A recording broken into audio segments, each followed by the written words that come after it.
We're here at Seapoint Martello Tower.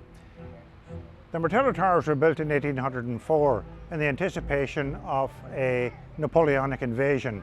Britain was at war with France at the time, and Dublin Bay was regarded as a vulnerable point in the defences. 26 Martello Towers were built, reaching from Bray, round to Sutton, round to Howth. These were never used in war. The strange thing is that 1 year later, 1805, at the Battle of Trafalgar, the Napoleonic Navy was overwhelmed by the British Navy. Nelson's final victory at the Battle of Trafalgar. And the Navy, having been destroyed, wasn't in a position to invade. The Martello Tower was never, as I say, used in war. Nowadays it's a tourist attraction, and they've actually planted a large cannon gun on top, as would have been the case when the tower was first constructed.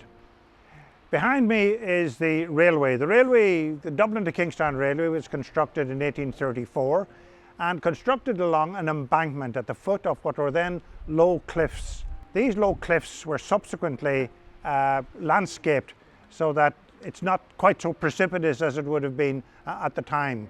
The railway transformed Monkstown, transformed Dún Laoghaire, or Kingstown as it was known at the time, and greatly facilitated the development of the area as a residential suburb. The Martello Tower here at Seapoint was the scene of a dreadful tragedy in the year 1807.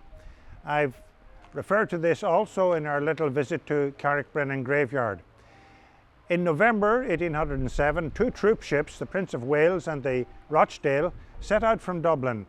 They were going to war, soldiers and their families. In the southeasterly storm that built up, the ships were driven onto the rocks, and the Rochdale was destroyed against the rocks immediately adjacent to the Seapoint Tower.